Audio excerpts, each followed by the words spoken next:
total geek out moment on the body system and how it works as a whole. This has been something that's been on my mind for a while, and because since I've been working on my mindset and just seeing how powerful it is and how it can affect other parts of my body, and there's more and more research being shown out for this, and so I'm just going to go through this just like a geek out. I've been geeking out about this on my own, and I've shared this with people as well, so this is just like resharing as well for anybody who wants to geek out or learn a little bit more about the human ecosystem and all of its systems internally, how it functions together. So this is not exhaustive. It's what I'm learning, and there might be way much more. So if you are curious about this, I totally invite you to do your own research and dig into this. And I'm just gonna share a little bit where I've came across it, how it's influenced me and what I've learned, and how I choose to behave differently because I know this. And the curiosity, where it comes from and where it's taking me in a way. Right, so I'm reading a book called Internal Family System by Dr. something Schwartz, and he's a doctor that was originally studying family system in the 70s and as a therapist, and then applied the family system, the external family system, into internal family system, so how a body functions internally. And one thing in the book that rang true is, before thinking of changing one part of anything, is understanding the larger ecosystem as a whole to understand how is that going to affect everything else.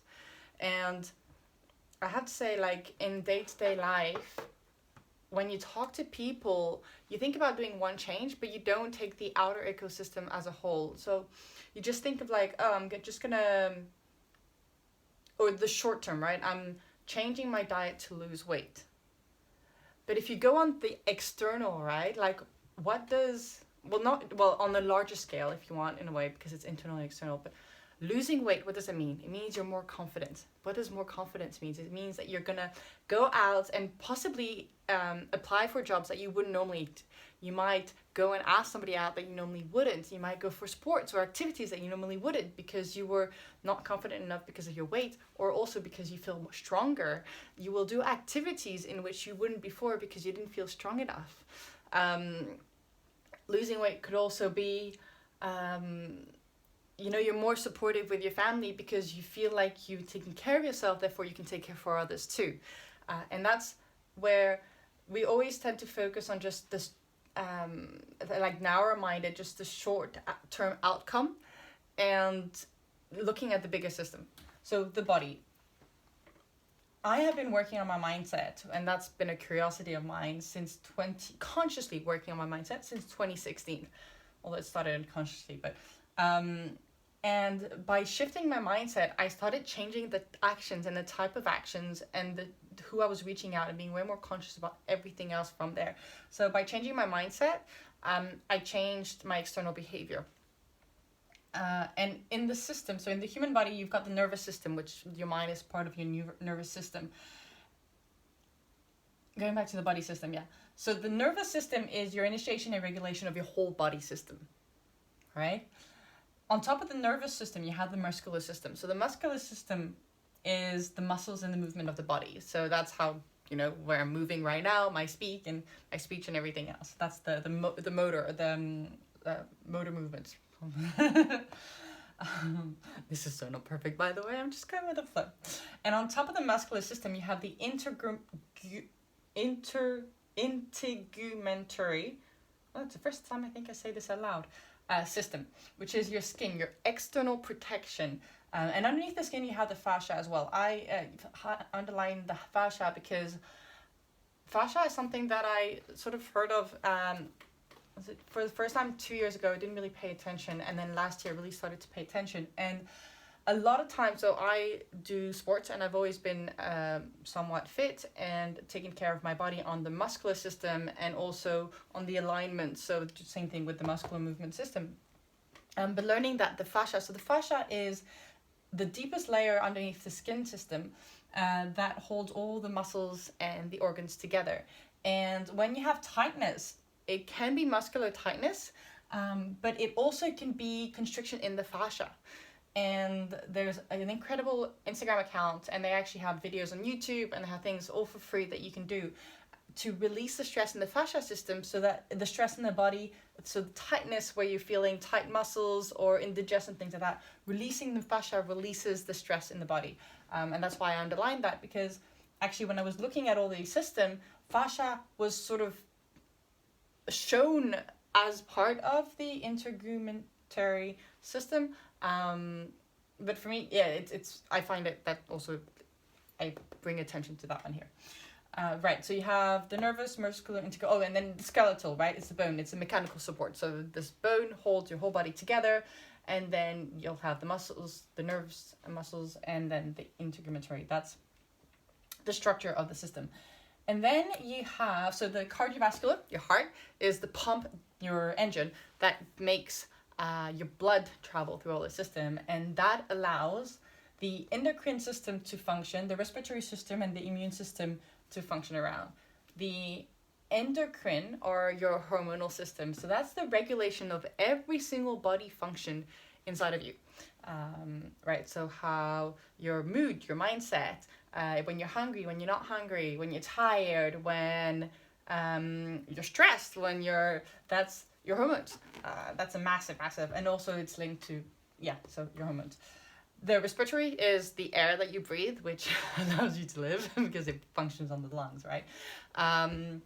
And so, that's transported into the blood. And then the immune system, it's the internal protection that allows you to combat any illnesses, diseases, and whatnot inside of your body. Right, done that. Then you have the reproductive system, self-explanatory. We reproduce in order to keep going and living, make things, babies. And then you have, and to keep functioning, so for energy purposes, we have the urinary system, which is for the liquids and also the waste, and then the digestive system, so same thing, food, and then goes out waste. And then also, because this whole internal system needs a drainage to keep the system clean, you have the lymphatic system, which is the drainage, so all the toxins that build up within the body when it's working. So if you think of an engine, right, you might have some oil leaking and some dust coming in or things like that. It needs to be cleaned out, and the body has an automatic system to do that, and the lymphatic is the drainage system. And it's also a pressure regulation. So inside the body, because it's all a closed system, there's a pressure going on, and that the lymphatic system regulates the pressure. Okay, and so when you look at all this, and I've drawn two little bubbles for things because there's 2 points. This is all a machine that's all intertwined within one another, right? So if one of these things is out of balance, it affects everything else. And I use this example.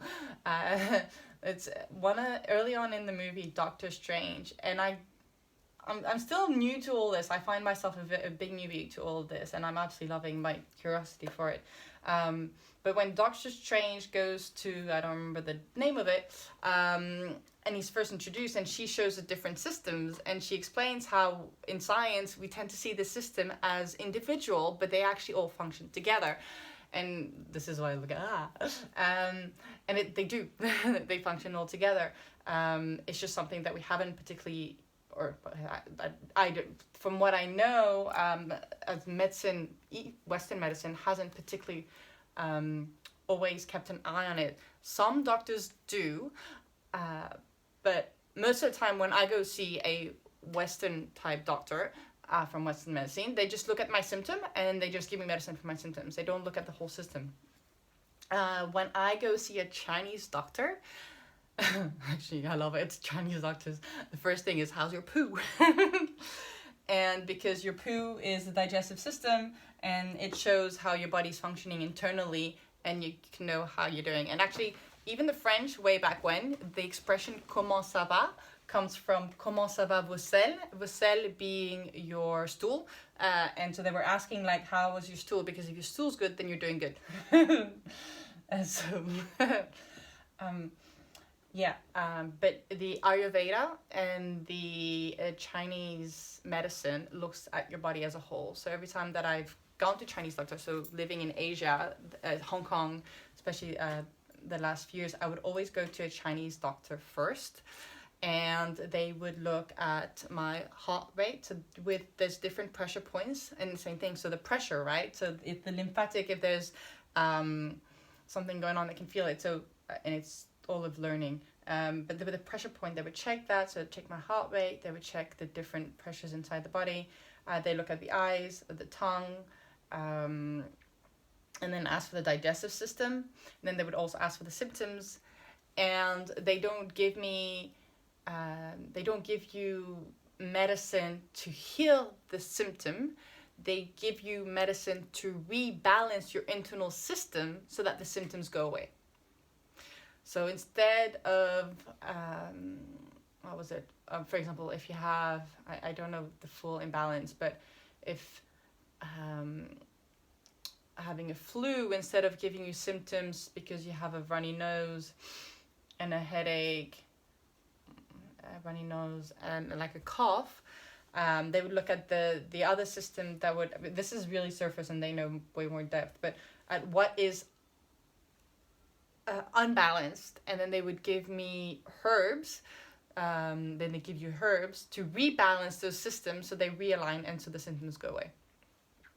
It's way more effective as well, by the way, because every time I've gone to like a Chinese doctor, like 1 day, 2 days afterwards, my symptoms are gone, and I feel incredible. Whereas if I go Western medicine, it always lasts 1 week to 10 days minimum, which, yeah, is, I mean, I haven't had anything really sort of big anyways, but it's just, yeah, food for thought. And it's also, I've been curious about this, so when I learn something new, I test it out, I see how my body responds to it. And in my body, I see how I feel strength-wise, my energy, and just, yeah, and my mood. Really paying attention. And also my digestive system. I notice that when I eat a certain way, so that my digestive system isn't slow, so carbs will slow it down, I feel a lot more energy and a lot more active to do things. I do also take into account the weather, because when it's really grey and cold outside, I'll feel a lot more sluggish than when it's sunny, even if it's cold, right? If it's blue sky sunny, there is something that happens in the body. So I always pay attention to the external and the internal. And by the way, if you think this is all cuckoo, that's your personal opinion and you're totally entitled to have that. Just be aware that when I'm explaining, and it's not the whole complex stories, but Indians and Chinese have been doing that for thousands of years, and a lot of the new supplements that are coming out are going back to these traditional medicine, which were told that were nonsense for so many years. So it's very like interesting how the whole world is shifting. Not to say that Western medicine does have its place to have a quick solution, fast solution. So yeah, it's not all one or the other. What was it? It's like being the CEO of your own life and your own body. So understanding how your body functions, knowing what works for you and what doesn't, paying attention. So you get to know when something feels right and when something doesn't. And if your body, or if it's something inside, like physically is telling like this does not feel like a good idea, then get a second, third, and fourth opinion. Like don't go with the first opinion just because somebody's got a degree in something. Just, yeah, you're the only one who's lived with your body the longest person. And there's more and more shown as well where, and it's some special conditions, but you're the only one who knows your body best. So start paying attention to it. And yeah, if that feels right, going to a Western doctor, then go to the Western doctor. If the Chinese doctor feels good, then go to the Chinese doctor. If the Indian doctor feels good, go to that. You get to make those choices. And, anyways, that's why, and like, I'm told over and over that, like I barely get sick, and I notice that, and I am strong, and like I'm capable of doing things that people don't understand how I'm doing things. And so you do you, figure yourself out. Right, so another thing that also I wanted to show is the immune system. So when you get an illness, I realize I'm speaking really fast. I don't know, is it too fast? When you get an illness, it's because there's an inflammation in your body. So your immune system is flaring up and saying it's got to heal something. So inflammation is an imbalance. And it's to heal the injury. When you don't have anything external and your body is inflamed. So a lot of autoimmune disease is that. It's like the body healing itself because there's something internal happening. This is where I'm like, ooh, love it. So it's your body wanting to heal an injury. So that means that inside of your body there's an injury, which wasn't caused externally. So how this injury came to be internally. And that's where the mind comes back in. The mind and the nervous system. Research has been done in the last 10 to 20 years how stress and being good all the time also, so suppressing anger, suppressing what somebody wants is likely to cause, at very high percentage, it's 80 to 90%. And people were saying like, this person says yes all the time, and so this person is going to show signs of this type of disease in 5 years' time. And they're right. and they've done this like with a group of people and done this over and over again, and it comes up true. And so they were trying to find the scientific reason behind it, because just being able to say it is like, okay, but how do you prove it? Because of course with our Western minds and the minds being up front, people want to know the proof, the correlation between how saying yes all the time creates diseases. But it does mean if you have an inflammation inside and nothing else is happening outside, it means something else is happening. And it's the same thing. Studies have shown that mind influences the body. So if you feel like, if you think you're weak, it's your truth. And your body is going to behave weak. If you think you're strong, your body is the truth. And there is limitations to this, which are small. And think about also all the medical miracles that aren't explained. That's where the mind comes in, and the nervous system. Yeah, and actually yesterday I came, so the mind is super strong, it's the same thing. So you've got the environment externally and the internal, and the environment is going to influence how you feel internally. So if you have a very stressful environment, then you're going to feel that internally, and then it's going to create illness internally. If you have a relaxing environment, then you're going to feel that and you're going to relax. And then a beautiful documentary on the environment is on Netflix, and it's Live to 100, The Secrets of the Blue Zones. Or you can read Ikigai also. There's multiple ones, but there was one just explaining the Ikigai and just same thing, the blue zones where people live to 100 healthily. Right, so that's about the mind, how it influences the body. And then there was something that came along, thought to me, and that's Tony Robbins, and it's change your state, change your mind. And it's how to use body movement to make yourself feel better. It's no secret that when you move your body on a regular basis, you feel better. Whether it's just a bit of movement, walking, yoga, taking the stairs, or even more stronger, right? Swimming. Did I say running? I said walking. Running, any team sports. Team sports adds another layer as well. But if you're feeling sluggish and you want to pick me up, try to do 10 burpees and see how you feel after a burpee, or jumping jacks, or push-ups, or squats, or lunges, something like that. But yes, so by changing your state, so how you're feeling physically, you can change your mind, because it's going to also create different types of hormones in the system, which is going to go through your whole body systems, and the hormones regulate the body functions, all right? And that's going to shift everything else. Yeah. If your muscles are in pain, then your nervous system is going to react. If the nervous system is going to react with the regulations, the hormones are going to shift in your body. Then the hormones also, so the hormones work with the immune, lymphatic, urinary desert, and that changes everything else, right? You see how everything's related.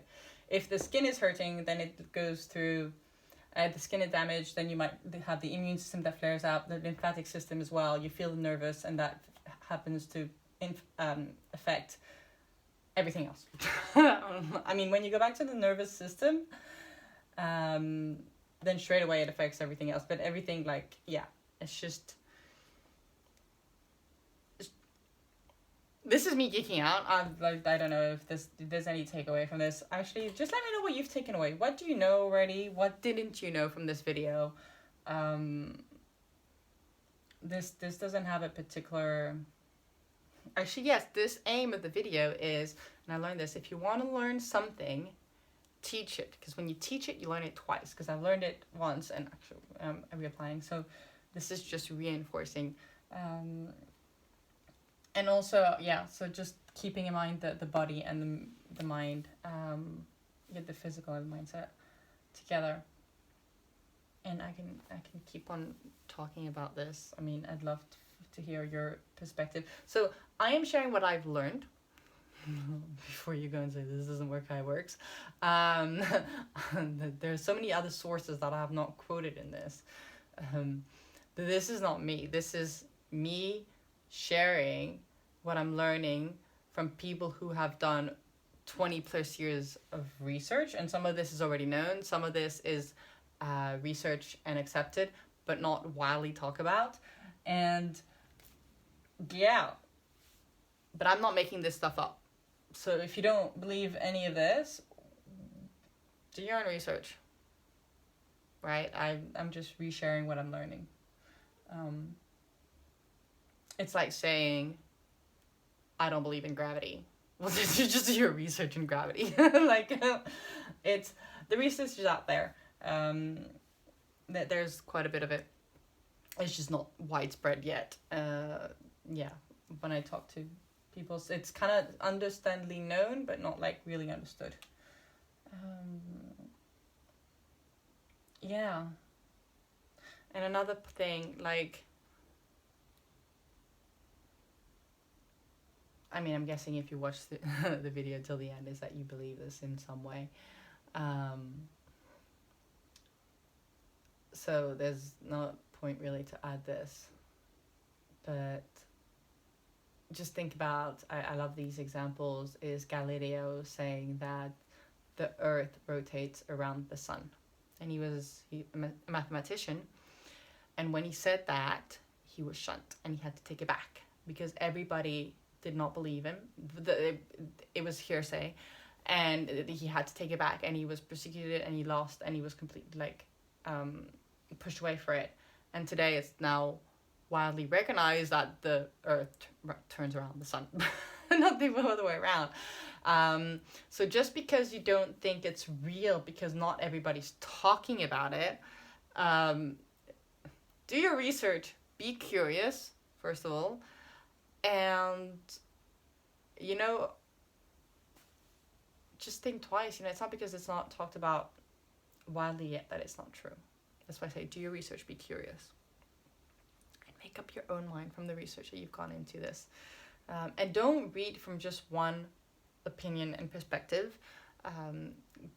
Take people from different perspectives and points of view. Yeah. And that's just like out of curiosity basis. I'm always weary of people dismissing something that they don't know the research, they haven't done the studies, and they just, because just they don't believe in it, it doesn't fit into their worldview, therefore it's not true. I always, like, I'll keep it in mind. I was like, this is their perspective, opinion. I might be curious in where it's coming from. A lot of time,